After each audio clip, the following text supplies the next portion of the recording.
This is for Keys, back shoulder, touchdown. 11 and a half to go.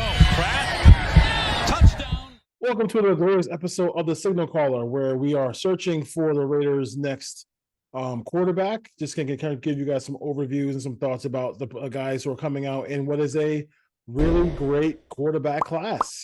It's not one that you want to skip out on and miss on a quarterback because ain't nothing coming next year. So you can, I don't want to see gifts about, Shedeur Sanders. Like, let's just be real. Like, you got to win 3 games to get that first pick. So let's just call it like it is. PORSBR is my Twitter handle. Is my Twitter handle, and then Sol Lopez is the Sol Lopez. If there's some good stuff there. If you don't block them, there's some good stuff there.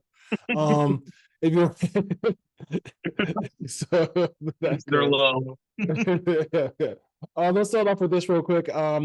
Paul Gutierrez, he said Antonio Pierce on a rookie quarterback playing time.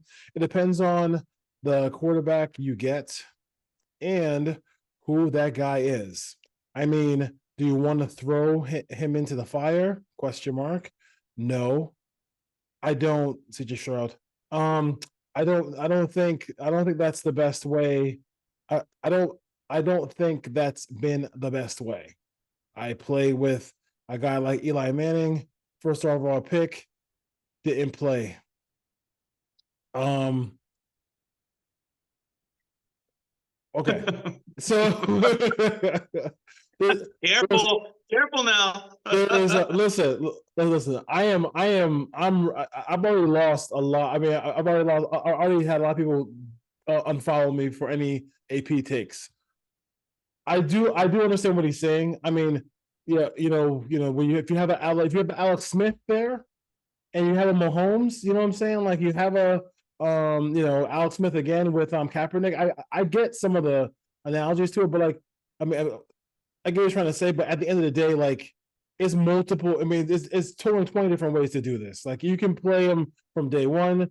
I've seen people wait forever to play the guy, and he's not ready regardless of the time you wait. So it all depends on the situation. I think in the Raiders situation, they have a good bridge guy in Gardner Minshew. If this offense clicks with him, I could see that. But if before the show started, we talked about the Tyrod Taylor situation with Justin Herbert. If one guy is clearly better and clearly just blowing up camp, and whether it's Michael Penix, Bo Nix, JJ McCarthy, whoever, and they're clearly the best guy, like you can't fool the players. Like you got to play the best player.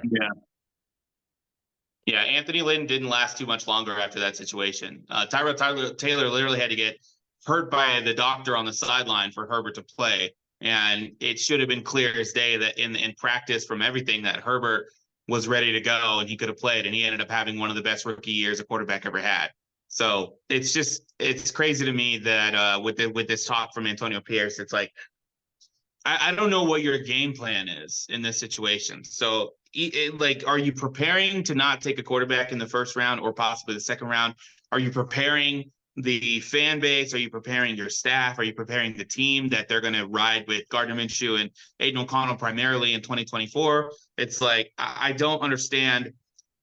You can't play the long game with your job on the line because you were picked and you were given the job without any other head coaching opportunity or a head coaching candidate brought in for a legitimate interview.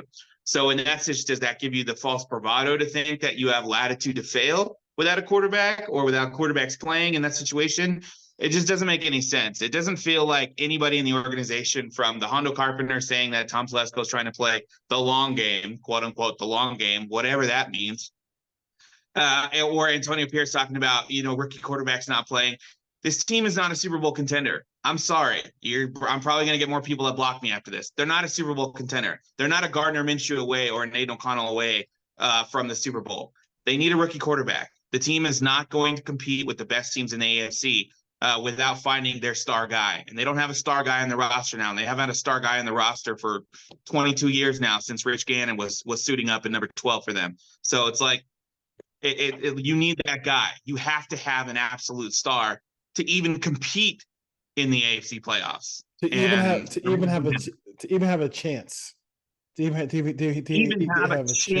chance. The division is so far out of reach that you're only playing for the wild card. This talk that they're trying to play for the division and we're trying to compete, that's all fine and great. You're not going to win the division. You don't play consistently enough.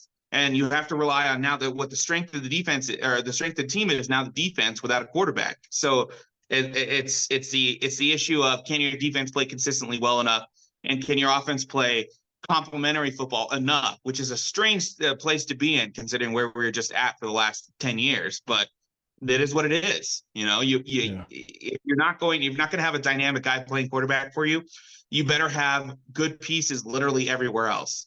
And that's not the Raiders right now. So the long game and we might play the rookie quarterback. Like, what does that mean? You're going to 2024 way?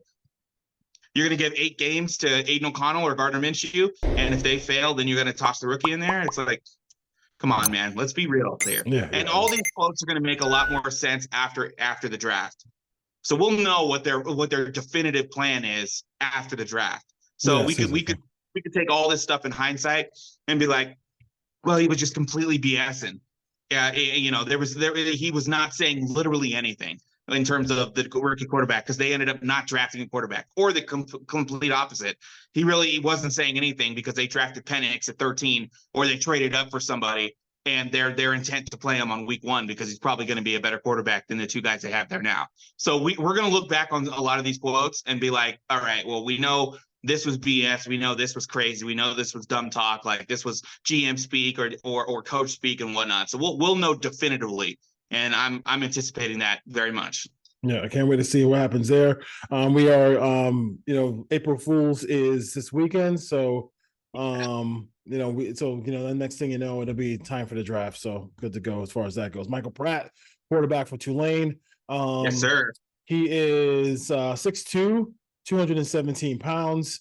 A guy who I think is what screen am I on? I got 2 screens, dual screens, got the same wrong information on it. Okay, good. I got 6'2". He is 9 and 1/4 hands. 40 time was a 4.6. Vertical was 36. Was 36 there, and then we got the arm length was 30 and 3/4 as far as that goes as well. So there's some things with him. I think that he is one of those guys who is very good at a lot of things. But my fair thing, and I've seen him up close. I've seen him against USC. I've seen him in his conference. He is not top tier in any one thing, but he's very good at a lot of things. Yeah. I think it's a fair assessment to say he reached his max potential at where he was in Tulane. And I don't think there's much more of an area for him to get to without a better surrounding and a better coach in that situation. And in terms of his abilities, in terms of, making the right decision, being the right type of situation, it almost kind of reminds me of an Andy Dalton situation where he's not going to overwhelm you. He's not going to he's not going to give you the 5,000 yards. He's not going to give you that's not his situation, but he's going to give you average to above average play. And he's going to be coached into a situation where I think this guy's going to be one of those quarterbacks that gets drafted late, and he's going to be in the league for a long time because he's going to do and say all the right things.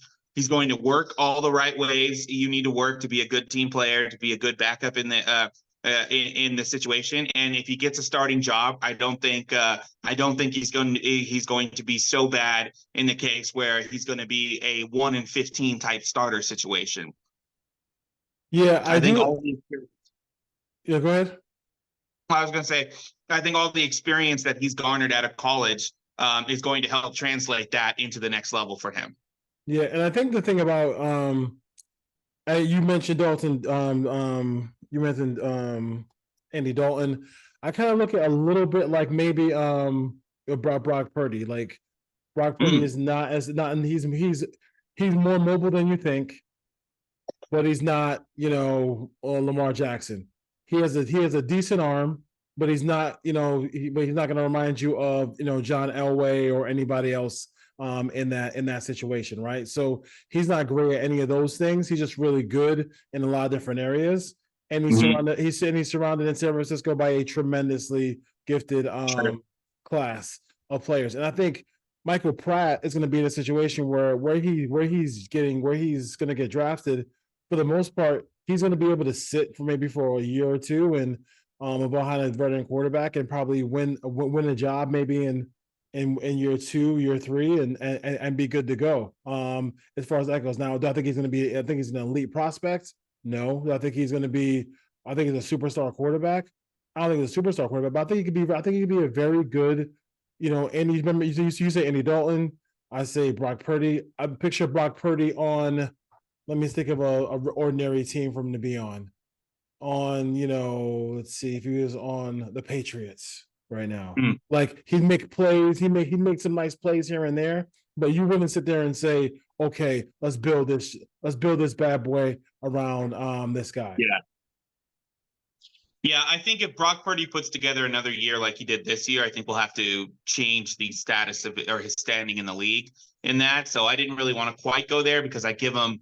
I mean, if you look at his numbers this year, he was outstanding this year in terms of his the averages that he had, the breaking down it's not just yards, touchdowns, interception ratio, quarterback rating, or percentages. You're looking at like air yards per throw, air yards per completion, yards per completion, things like that of that nature. Sack percentage, turnover percentage and stuff, turnover worthy throws. He was actually really, really good this year. And granted, yes, he has arguably the best supporting cast in the NFL right now. And, you'll have to wonder how many times that these guys are going to be able to go through that. So I didn't want to quite go there. I thought Andy Dalton was the guy that is not going to overwhelm you with any of his physical tools. He's not going to overwhelm you with his decision-making. He's not going to, but he'll be good enough to win you games, and he'll be good enough to get there until maybe it's time to move on. And he's not going to be incredibly detrimental to the team. I think that's why Andy Dalton had such a long career in Cincinnati and was a guy that you could rely on in that situation.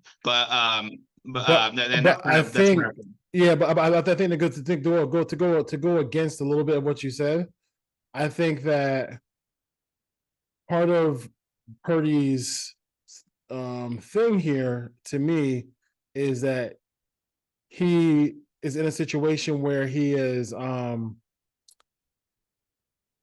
just gains more confidence and can push the envelope a little bit more in his game because command of the offense, the head coach has a lot of faith in him, and that he has really good players around him, but they respect his toughness in a way he's played.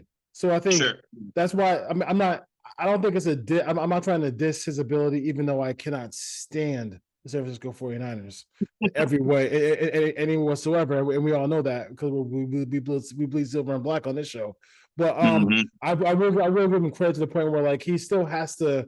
He's maybe not. I mean, listen, he threw a ball in the Detroit game, a YOLO ball to Ayuk that went off the head of the defender into Ayuk's hand for a touchdown. You don't that play doesn't happen. They go home and he's gotten a lot of luck, I would say, over the last years. A lot of those plays. So there's been a lot of those types of situations where it's been Dallas should have won that game 2 years ago in the playoffs against Purdy. That was one of his worst games he had in that scenario. So yeah, I get what you're saying. Yeah, sorry, mosquito. But yeah, I mean, but I do think that you see a lot of those numbers when they play some of these bad teams, they're gonna get they roast bad teams, San Francisco, and I credit to them. I wish the Raiders roasted some bad teams, you know what I mean. I mean, we got shut up by Minnesota, so we'll see what happens as far as that goes. But I do like the prospect now. From this show, we give you perspective on our situation, on the situation for the Raiders. I would say Absolutely not. Is he better better prospect than Bo Nix? Do I think he's a better prospect No. than Michael Yeah. Penix? No. Do I think he's a better prospect than JJ McCarthy? No. But I mean, if the Raiders were in a position where they were a little bit more together and they wanted to pull a Washington and take two quarterbacks, you could do worse than Michael Pratt. They're not in a position where they could take two quarterbacks. They gotta just take one and take all position players after that. But I do love him as a prospect for a multitude of teams. You know what I mean? Like if say again?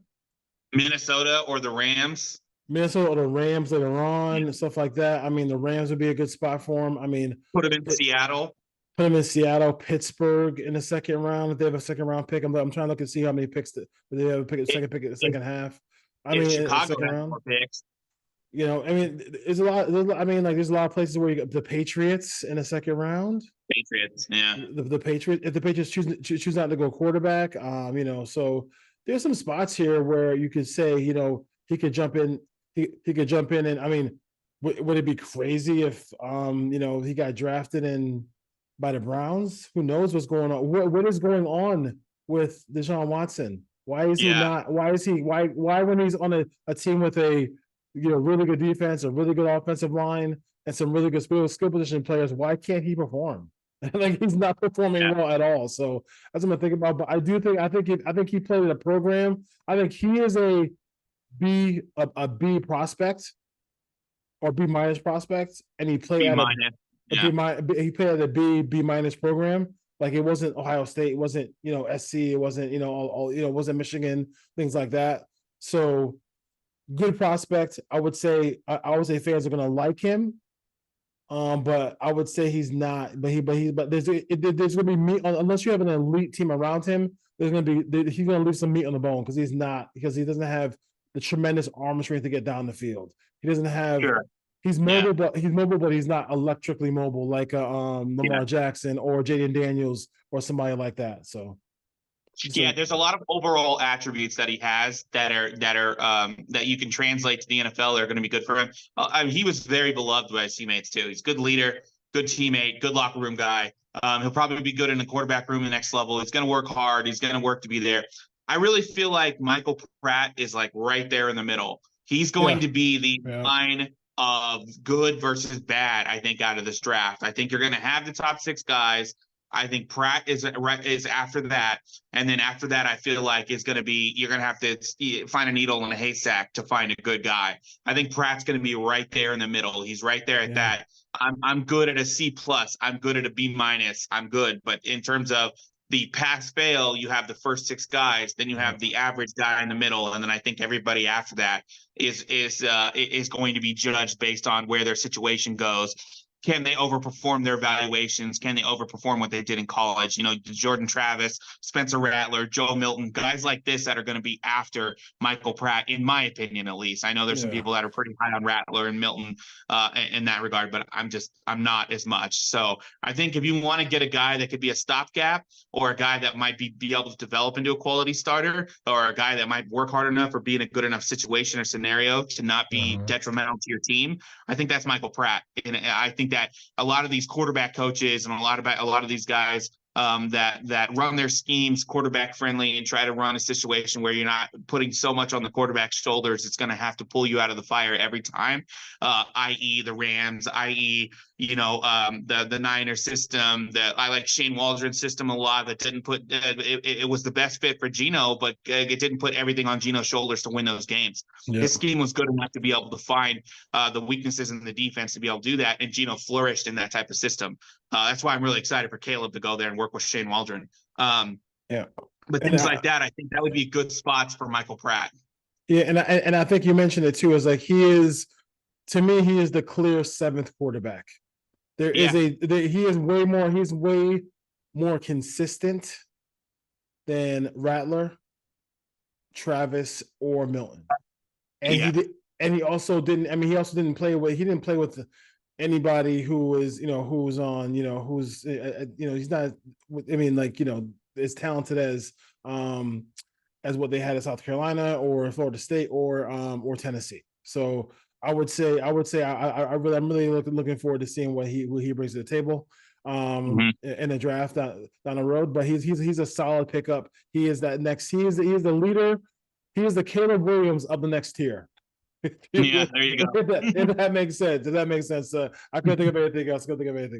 So he's the top of the next tier. Yes, so, he is. I would say the third tier in this situation. So you have the first tier guys, the second tier guy, and then he'll be at the top. And then I think there's a pretty distinct drop off. Yeah. Just a draft name to, and that's it for Michael Pratt as far as that goes. I would say there's a draft name to throw out there for you for the second pick for the Raiders, if they can possibly get this guy, would be Tyler Guyton, from Oklahoma.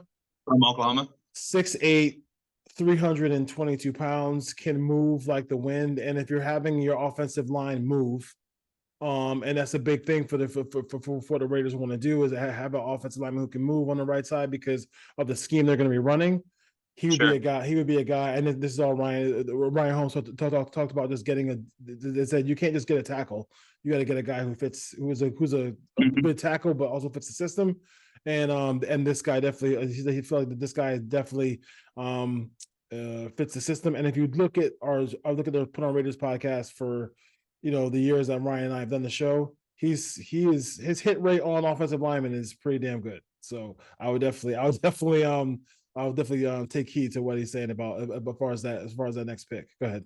There's a lot of offensive linemen in this draft. So that's why you start to see a lot of the let's take a tackle and then try to trade back up into the first to get one of the quarterbacks. But I would argue that tackle is deeper than quarterback in this situation. I think there's a lot of offensive linemen, a lot of interior offensive linemen that are going to be available in the top 60, 70 picks. That should be almost a certainty should be one of the Raiders picks in that regard. I think tackle for sure is going to be either the second or third round pick. I'm almost certain that that's what it's going to be, unless of course they take one in the first round in the draft coming up. So there's a lot of positions. That's obviously a position of need. They're still going to need an interior offensive lineman. I've gotten into some Twitter debates, quote unquote, with guys that say, there's Jalen McKenzie, there's Dalton Wagner on the team already. And it's like, okay, Jesus Christ, these are practice squad guys. And it's like, you can say that they're dogs and you can say that there's a lot of upside with these guys, but there's literally zero upside to a player who's never played before, who's been on the practice squad for the entirety of his career. It has to be information so secret and so involved and insider that you'd have to be talking specifically to the offensive lineman or the offensive line coach to know that these guys have upside, because there's no way that you can verify any of this, basically in that situation. So anyone that's trying to argue that the upside on the practice squad guys is there and it's going to be these guys are going to be premier starters, it's just lying to you for the sake of lying to you. It's just a matter of, if you don't have a guy at that position, you use the draft and free agency in order to do that. You don't rely on someone who might be a dog on the practice squad to do that. You need to upgrade the team significantly and substantially. That's through free agency in the draft. And so I think tackle, first, second, or third round pick, wherever it's going to be, that's going to be necessity for the Raiders, regardless of who you think is on the practice squad. No question about it. Michael Penix ran a 4.5. I didn't want to leave the show without talking about him. He ran straight. He did a good job there.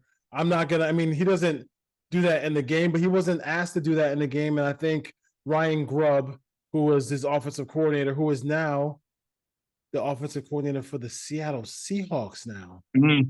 So my funny thing that everybody keeps talking about with like Seattle wouldn't dare. You know what I'm saying? Why wouldn't they dare? Why wouldn't they dare? Right? You know what I'm saying? Like some teams. Geno Smith is on the last year of his deal. This is the last year of his guaranteed money. And I even think it's half of his guaranteed money that he got in the first year. It was only a 2-year extension, basically. I think it was 4 altogether, but his guaranteed money was only for serviceable for a year and a half in that situation. They traded for Sam Howell. Sam Howell had a pretty decent year last year, but if they fall in love with Michael Penix and he drops to them at 20 or 19 or wherever, I think they're 20th pick or 21, somewhere around that area. I would not play. Look, this is why you don't get cute. Because there are teams out there, you never know what they're going to do. You never know what a front office is going to be like. Oh, you may try to try to read the tea leaves, be like, well, they traded for Sam Howell. They've already come out and said Geno Smith is the starter. Oh, well, look at what the Cowboys did with CeeDee Lamb when he dropped to 17. Mm-hmm. They had Amari Cooper, Gallup, and I think one other, Brandon Cooks or someone on that team already. At that time when they drafted CeeDee Lamb, they had quality players on the wide receivers there already. They traded a first-round pick for Amari Cooper and then extended him to a 5-year, $100 million deal at that point. But CeeDee Lamb fell right into their lap, which they did not anticipate happening at all. And they took him, and now he's a generational talent. And he's an all-pro wide receiver, and that's what happens.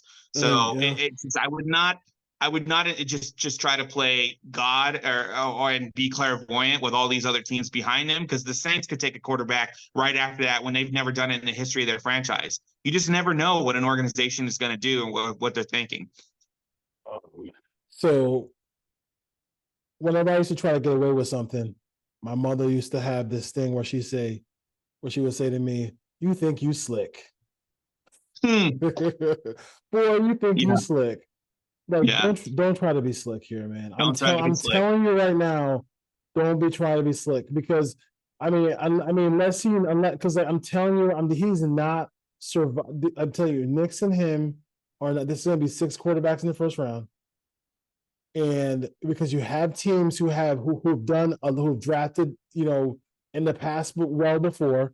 The Rams do a great job of drafting. They drafted great in the 4th and 5th rounds last year. They don't need. They have a 37-year-old quarterback. Why wouldn't they just take an opportunity? Why not think about, hey, you know what? Yeah, 37 years. Maybe we need Knicks. Maybe we need and you have a play caller who's in charge of the franchise. Yeah, Aaron Donald just retired. So if Jerzon Newton and Byron Murphy are both gone by the time the Rams pick, what if they say, hey, give me a quarterback? Sean McVey is 37, I think, 38 years old. He's literally still one of the youngest coaches in the NFL. He's not going to be with Matt Stafford for the duration of his coaching career if he still has the fire to stay there and still has the fire to want to lead this team. They literally just made the playoffs last year, I think. Then they when they're supposed to be one of the worst teams in the NFL, it turns out they had rookies on rookies on rookies that were just performing, were just being better than everyone else, literally in their rookie classes. In that situation, he's got a young team now. He has young players. He has the next wide receiver that runs his system perfectly. He has the next running back that runs his system perfectly. He's got great young defensive players that he's putting out there. This team, the Rams are scary. They're scary. They're not scary from the perspective of this team's going to win the Super Bowl next year, but they are scary in terms of you have one of the best coaches in the NFL, and you have several of the best rookies in the NFL from last year that are all just moving up. Are you telling me that that's not a recipe to be like, hey, Penix falls to 20 or 19. We didn't get our defensive tackle to replace Aaron Donald this round. We'll work on it the next 2 rounds. Boom. And to me, it's they already. They got Kobe Turner, and what's the other guy's name? Kobe Turner. Byron Young. So to me, it's what's to say that they just don't take the quarterback now and just get that guy in a sec? Go get that guy in a second. What are we trying to make this so? Yeah. Get you with the tackle in the second round. Is that such against the law? You can't get a quarterback there. I'm just saying, man. I'm telling you right now, I'm not gonna say anything. I'm not gonna react if 13 isn't a quarterback. I'm waiting to the first to go round to go through. And if all 6 quarterbacks are taken, then you're going to get put on blast. They're going to get put on blast badly. Then it's nuclear time because you cannot convince me that Pierce and Telesco are good enough to promise me they're going to win the Super Bowl with their plan without getting a quarterback. You're just not. There's no. I don't care how many shills and I don't care how many Raider content creators out there are just blowing smoke up everybody's asses. You are not going to convince me that the Raiders with Antonio Pierce as head coach and Gardner Minshew and or Aiden O'Connell in 2024 is going to be enough for them to compete with the Ravens, the Bengals, the Bills, the Chiefs, the Chargers, all these teams in their own conference, let alone the NFC teams that are going to be on their schedule next year. We talked about it before. If Denver picks a first-round quarterback, that means the Raiders will have 14 first-round quarterbacks on their schedule next year. It is literally the landscape of the NFL. So if you're telling me that these guys are the third regime in a row that are too smart for everybody else. They're smarter than everybody else in the NFL, and they elect not to put considerable assets into the quarterback position. Then you can't. I mean, like, you're not smarter than anybody. You're just the donkey of the NFL, because you're the one. Yeah. You're the one team that doesn't draft quarterbacks in the first round. Oh, by the way, they don't win in the playoffs. And oh, by the way, they don't win division titles. All three of those things cannot be the same of one team. And it is with the Raiders. And that's the problem. You either draft first round quarterbacks and try to get with the rest of the NFL, or you win. And when the Raiders aren't doing either, there's one solution to that problem. It's to find yourself a franchise guy. That's why we're doing this show. So don't let anybody convince you that the Raiders are going to be fine and they're going to be okay with Aiden O'Connell, with Hondo Carpenter whispering sweet nothings in people's ears that he might not be Kenny Stabler, but we don't know that he can't be right now. It's like, are you kidding me right now? Like, are you being serious? Tom Telesco's playing the long game. Does that mean he's not going to get a quarterback? Antonio Pierce is telling us that we might not play a rookie quarterback. Like, get out of here with this, man. You're not smarter than everybody else. You're just not. Yeah, I mean, if you were smarter than everybody else, you would have won in Los Angeles. Then you would have come out. You wouldn't be the Raiders general manager right now. And I would say, and I would say this too is like, you have to have a willing partner to trade back into the first round. Yep, and you have to have a willing partner, and you have to be better than the next guy. You have to be better than the next guy that might be offering that. That's the problem with getting cute. Yeah. You're playing roulette with 31 other players. Can you, dude? I'm telling you, if even one of those two guys has a good rookie season, and you passed on both, I just know for a fact, the Raiders will, but somehow, some way, it'll be Penix and Knicks, and they'll have their choice. And for some reason, I always feel like that's the case with them. And if they don't take that guy, and he has a good year and he shows promise, like, there's no way to survive it. There's no way to. It's no way to come down survive to what Denver does at 12.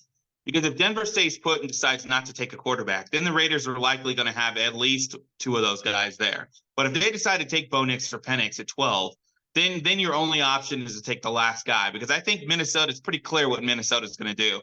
I think it's very clear that Minnesota is either going to try to trade up to 5 to get McCarthy, or they're going to stay put at 11 and take one of the guys, or they're going to use their 23rd overall pick to somehow move up to take one of the guys that either the Raiders pass on, or try to move up from 23 to 14, 15, or 16 and take one of those guys if the Raiders pass on the quarterback at 13. So it's just a matter of like what they're planning on doing. But I think they acquired that second first round pick specifically just to use it as ammunition if they have to move up. Yeah. Like, I just think that whether or not if if Los Angeles stays put at 5, then you're looking at a situation where they're like, okay, the Giants are going to be the last bet right here, because I don't think Tennessee is going to take a quarterback. I don't think Atlanta is going to take one. I don't think the Bears are going to take one after they take Caleb number 1. The Jets are likely not going to take one either, because it feels like they're going literally all in on Aaron Rodgers this year. This feels like their Super Bowl run. They've spent a lot of money this year. They brought in a ton of free agents to try to upgrade this team. They already have a lot of young talent. They're anticipating the return on Aaron Rodgers, and they just traded for Hassan Reddick today. So it feels like they are not just stockpiling youth in order to try to rebuild this team. I think Douglas and Robert Saleh both know their leashes are short now, and they have to win right now. So they're putting all their faith into 2024 around Aaron Rodgers. So that tells me they're not taking a quarterback in that situation. I just don't feel like that. I think they'll take a corner back at the 10th spot now that they got Tyron Smith over there. So like, I just feel like all those teams after the Giants are likely not going to take a quarterback until you get to Minnesota. So whatever happens at 5, I think is going to be the key to the rest of the next 13, 14 picks for the NFL. And to me, I don't think it would cost that much to go from 13 to 10. So if you want to go 13 to 10, I mean, and whoever trades with Minnesota is probably most likely not taking a quarterback. Like, you know what I mean? If they usually if everybody drops down, I mean, unless it's the Patriots, the Patriots could. If it's the Patriots, they could. But for the most part, if it's Minnesota, I mean, if it's the pick of at 5, which is the pick I'm anticipating, where it's with Chargers dropping back, then I think then I think I think the Chargers are not taking the quarterback. They're taking best offensive lineman or whoever available. Sure. Jackson Powers, who knows? But we'll see what happens there as far as that goes. But the Raiders are listen. It's not gonna be it's one of the top 3 guys. Maybe maybe somebody drops, but the Raiders just need to. I mean, like I said, like you can play around and we can talk about it over and over again. But geez, do not do this to yourself. Play the long game after you've drafted the quarterback. That's when you're supposed to play the long game. You're not telling me that. Let me just build up my Super Bowl roster and then I'll draft the quarterback. Oh, okay, because it's as easy as that. Perfect. How about you play the long game when you won, like when you make the playoffs and go to the AFC Championship game? Like, you know what I mean? Yeah. Then we can say, hey, you know what? So this Tommy T's doing a better job with the Raiders than he did with that team. So we'll take it from there. All right, Raider Nation. We'll see you next time. Go Raiders as always. I'm your host Dwayne Douglas, along with Solo Lopez, the blocked one. I'll see you later. And then listen, I'm not saying like, we speak reality. And so that's all you can do. That's all we can do. And if you want to, follow other people who want to, tell you that Aiden O'Connell is going to beat Joe Burrow and beat all these AFC quarterbacks to go somewhere. Like, follow who you want, man, but like it's a fallacy. It's a fallacy. Look, we understand that there's nuance to everybody's opinion. There's context and nuance to everybody's football opinion. That's going to vary from everywhere you go. All corners of all sports fandom is going to be variances, nuances, and reasons why people believe what they believe. There's a different aspect of this when you're saying things just for engagement and saying things because it's better for your statistics and your analytics when you want everybody to agree with you because you're saying all the nicest things possible versus just giving you the objective truth of what we believe in that situation. There's authenticity to somebody just telling you what you don't want to hear. If they feel like it's the truth in that matter, and people are going to fan how they want to fan, and there's no gatekeeping for how you want to fan, and I understand that. We all want to win, we all do, but there comes to a point where you have to draw a line and be like, these guys are just saying this type of stuff because they want you to click and like their video, so every move is going to be good and every guy's a steal. Sincere McCormick is going to be the next great running back for the Raiders. Stuff like that is when you have someone saying stuff like that on a video and trying to push it out to you, like you have to be real about what you're watching. You have to be honest with yourselves about what's happening. So, and I know that that rubs a lot of people the wrong way, and I get that. I understand that more than most people. Believe me, I've been kicked out of how many spaces, I've been blocked by how many Raider content creators. But you know what? It's just having the audacity to question what they say, and it's having the audacity to look at it from a perspective that they're not, from a perspective that this is what I believe the Raiders need. This is what I believe the Raiders should do. You should not, in any capacity, keep believing that these 4th and 5th round picks or these guys, these backup and these second place finishers and these guys that weren't getting jobs at other places are going to lead you to the promised land when they actively refuse to do what everybody else in the NFL does. And that's as simple as that. Yeah. Draft a quarterback in the 1st round, go from there. If it doesn't work, pivot, go from there. That's how you do it. Yep. And I'm going to leave it on this. If you don't not drafting a quarterback in the 1st round for the Raiders is just, as my Jamaican parents would say, bullshit fuckery. If you don't do it. That's it. That's it. All right, folks. All right, folks. We got a couple folks left. We got Jordan Travis left, and then we got the USC quarterback, some guy named Caleb Williams, who has a pink phone, and that's a problem for some people. So yeah. How is it? How could we do someone an entire show on a guy who paints his nails, dude? Come on. And has a pink phone. And then you have some jerk like me who posts pictures of Ray Lewis and JJ Watt wearing pink. So yeah. Those guys must not be tough guys. So no agenda. You go tell Ray Lewis he's not tough. All right. Yeah. To his face. All right, Ray Nation. Indeed. Peace.